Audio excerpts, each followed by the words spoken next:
Assalamualaikum warahmatullahi wabarakatuh. Berjumpa kembali di mata kuliah statistika. Baiklah, pada pertemuan yang ke-9 ini kita akan membahas tentang terkait dengan distribusi sampling. Pada distribusi sampling ini ada beberapa hal yang akan kita pelajari. Yang pertama yaitu kita akan membahas tentang distribusi sampling beserta dengan contohnya apa itu distribusi sampling. Yang kedua, ini terkait dengan distribusi sampling. Kalau distribusinya berbeda-beda, tentu akan menghasilkan nilai error yang berbeda-beda juga. Makanya di sini kita akan mempelajari tentang bagaimana mencari nilai standar error dari sampling yang sudah kita lakukan. Oke, kita masuk yang pertama yaitu apa itu distribusi sampling. Jadi distribusi itu pengertian secara dasar, distribusi artinya adalah penyebaran. Jadi kalau kita sebut dengan distribusi sampling, berarti merupakan suatu distribusi dari besaran-besaran statistik. Nah, distribusi besaran-besaran statistiknya apa saja? Nah, di dalam statistik kita ada namanya rata-rata. Kita ada namanya nilai tengah, kita ada namanya modus, kita ada namanya simpangan baku, kita ada namanya proporsi atau persentase yang mungkin muncul karena dari pengambilan sampel-sampel. Nah, pada kesempatan ini kita akan belajar tentang utamanya adalah distribusi dari rata-rata sampel. Bisa juga distribusi dari proporsi sampel. Bisa untuk distribusi beda kedua rata-rata ataupun distribusi dari beda dua proporsi. Saya ilustrasikan seperti ini. Nah, di sini dapat dilihat di layar, misalkan kita punya populasi. Nah, populasinya merupakan contohnya adalah seluruh mahasiswa yang mengambil mata kuliah statistika. Ada kelas pagi, kelas A, kelas B, kelas C, kemudian kelas malam ada kelas A, kelas B, kelas C. Jadi ada total ada 6 kelas misalkan. Nah, ini adalah populasinya. Kemudian saya lakukan ujian, ya, ujian semuanya dan dari itu saya mendapatkan nilai rata-rata keseluruhan mahasiswa yang mengambil mata kuliah yang mengambil nilai UTS-nya yang mengambil mata kuliah statistika. Nah, kemudian dari kalian kan ada kelasnya masing-masing. Misalkan yang pertama adalah sampel 1, ini merupakan kelas A, misalkan reguler siang, ya. Kelas A reguler siang. Nah, di sini adalah sampel satunya, ya, saya ambil beberapa. Kemudian dari situ saya punya nilai rata-rata. Berarti nilai rata-rata dari misalkan kelas reguler siang A. Kelas B misalkan. Sampel 2 ini merupakan kelas B reguler siang. Dia juga punya nilai rata-rata. Kelas C reguler siang. Ya, ini juga punya nilai rata-rata kelas sendiri. Begitupun misalnya kelas A yang malam, dia juga mempunyai nilai rata-ratanya sendiri. Nah, kemudian dari sini digabung semua ya, nilai keseluruhan nilainya, maka akan mendapatkan nilai populasi.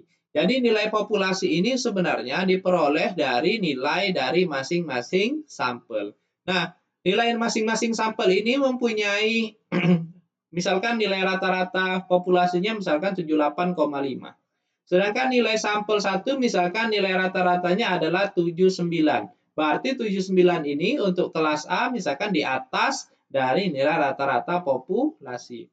Kelas B misalkan rata-ratanya hanya 77,5, sedangkan rata-rata populasi tadi adalah 78,5. Berarti dia nilai rata-ratanya di bawah dari nilai rata-rata populasi. Nah, karena perbedaan itulah menyebabkan adanya disebut dengan distribusi dari nilai rata-rata sampel. Itu contohnya. Nah, saya ambil contoh yang paling gampang misalkan. Contoh dari distribusi sampling rata-rata, misalkan kita punya populasi yang beranggotakan 6 orang dengan ukuran nilainya masing-masing ada nilai 2, ada nilai 3, 5, 6, 8, dan 9. Ini adalah nilai ukuran dari rata-rata populasi. Kemudian dari sini diambil ukurannya 2, maksudnya diambil 2 kali. Nah, buatlah distribusi sampling rata-rata jika sampling yang dilakukan ini sebanyak 15 kali. Jadi ada nilai 2, 3, 5, 6, dan 8. Misalkan di dalam suatu kotak. Nah, kita ambil sebanyak 2 kali. pengambilannya sebanyak 15 kali. Apa yang bisa dilakukan? Seperti ini. Misalkan sampel 1, ya, untuk sampel 1 yang terambil adalah angka 2 dengan 3. Nah, angka 2 dengan 3 karena dua ukuran ya. Ukuran pertama yaitu angka 2, ukuran kedua yaitu angka 3. 2 dengan 3 kita jumlahkan maka akan mendapatkan nilai rata-rata 2,5. 2 tambah 3, 5 dibagi 2, 2,5. Kemudian sampel yang kedua bisa jadi yang terambil adalah 2 dengan 5. 2 dengan 5, maka rata-ratanya adalah 3,5.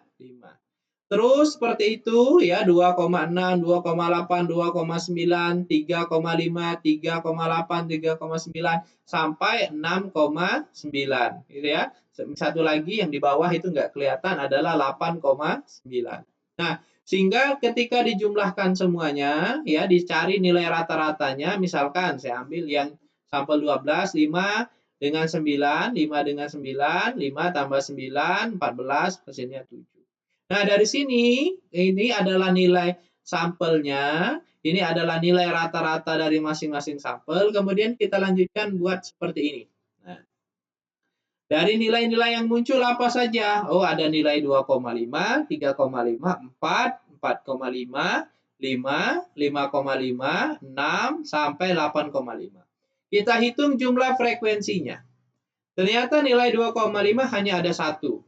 Nilai rata-rata 3,5 ada satu. Nilai 4. Nah, nilai 4 misalkan ada berapa tadi? Nilai 4 ada 2, yaitu dari sampel 3, 2 dengan 6 dan sampel 3,5. Jadi sampel 3 dan 5. Jadi 2 dengan 6 di total hasilnya 8 dibagi 2, 4. 3,5 ditambah hasilnya 8, di rata-rata juga hasilnya 4. Jadi nilai rata-rata 4 ada 2 frekuensi muncul.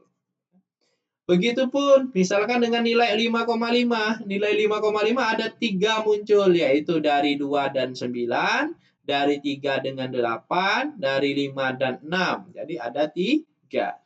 7 ada 2, 7,5 ada 1, 8,5 ada 1. Nah, dari sini barulah kita buat distribusinya dalam bentuk grafik seperti ini. Yang sumbu Y-nya adalah yang sumbu Y-nya adalah nilai rata-ratanya, sumbu X-nya, sumbu Y-nya ini adalah frekuensinya, sedangkan sumbu X ini adalah nilai rata-rata. Misalkan 2,5 ada 1, 3,5 ada 1, 4 ada frekuensinya 2, 5,5 ini frekuensinya ada 3. Jadi begitu. Ini merupakan distribusi sampling.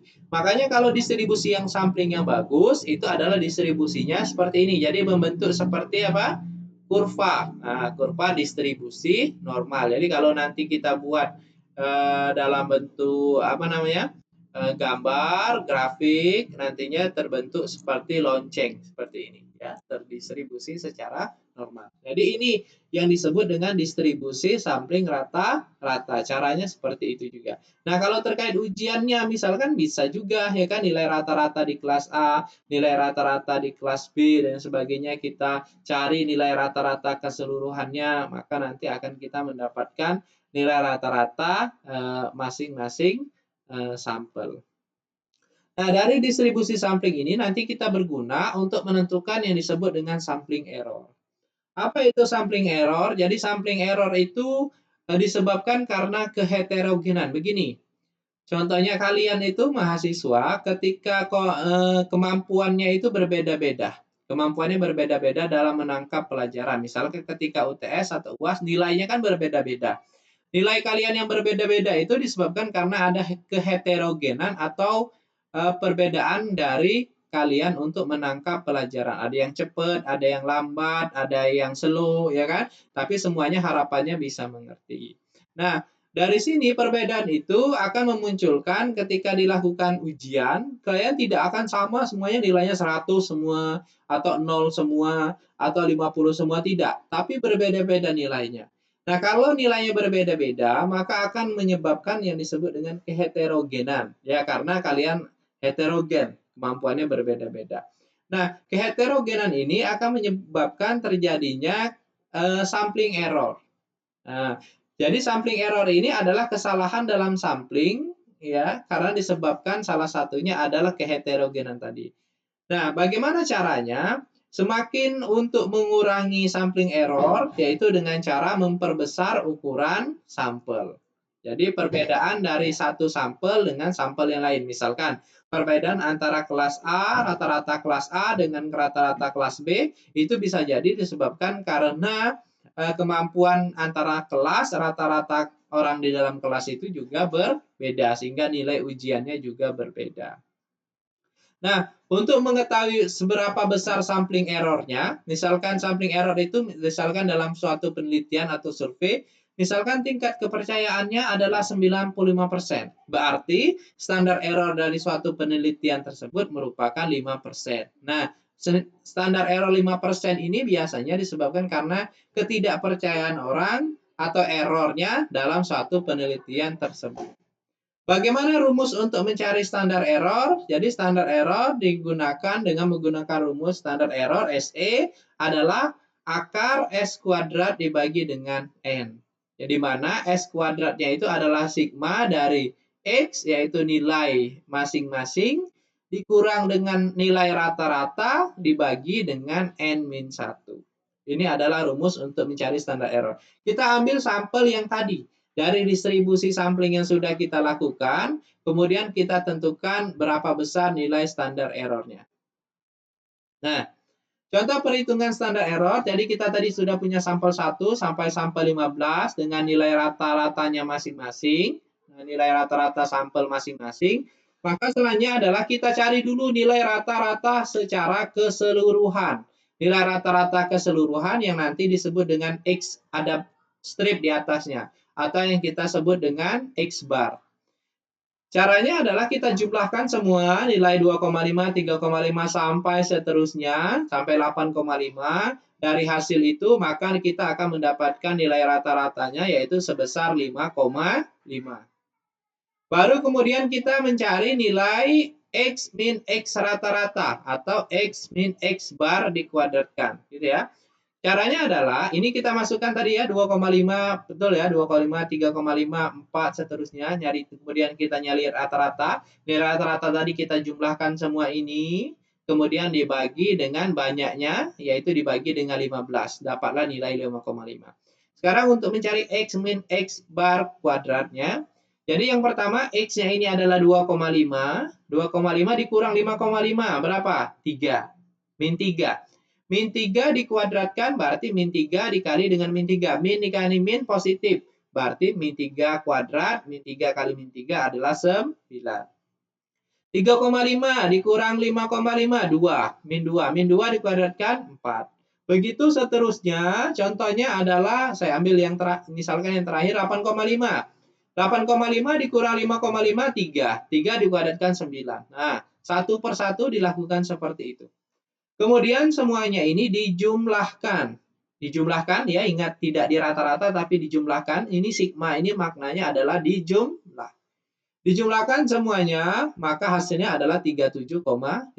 Jadi sigma X min X bar kuadrat ini semua ya, ini semua hasilnya adalah 37,5.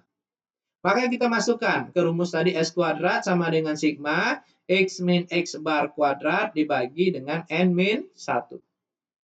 X min X bar kuadrat hasilnya 37,5, ini yang atas ya, kita peroleh dari hasil perhitungan 37,5. N min 1 berarti 15 dikurang 1 berapa? 14. Maka hasilnya adalah 2,68. Maka sesuai rumus tadi, berapa nilai standar errornya? Standar errornya adalah S kuadrat dibagi dengan N. Berarti 2,68 dibagi dengan 15 diakarkan, hasilnya 0,42. Apa maknanya? Artinya nilai rata-ratanya adalah 5,5, standar errornya yaitu 0,42 atau sekitar kalau dikali dengan 100% berapa? 4, dikali 100 ya. Jadi 0,42 dikali dengan 100. Jadi sekitar 4,2%. Berapa? Dikali kalau 100% berarti sekitar 42%. Nah, sekitar itu. Jadi errornya adalah Nah, itu adalah nilai standar errornya. Jadi nilai rata-ratanya ini berarti plus minus dari nilai, bisa jadi kita hitung adalah plus minus dari nilai standar errornya. Nah, next, standar error ini akan sering kita gunakan. Jadi selanjutnya kita akan melakukan pengujian hipotesis. Pengujian hipotesis itu membutuhkan standar error. Nah, di standar error ini kalau datanya terdistribusi seperti itu bisa kita mencarinya standar errornya. Tapi pada kenyataannya jarang sekali memang peneliti yang melakukan sampling sampai berkali-kali sehingga hingga ditemukan distribusi sampling atau ditemukan distribusi errornya. Nah, untuk standar error yang sering digunakan oleh peneliti itu sendiri, itu biasanya ditentukan di awal dengan satu pertimbangan, misalkan datanya melihat sampelnya.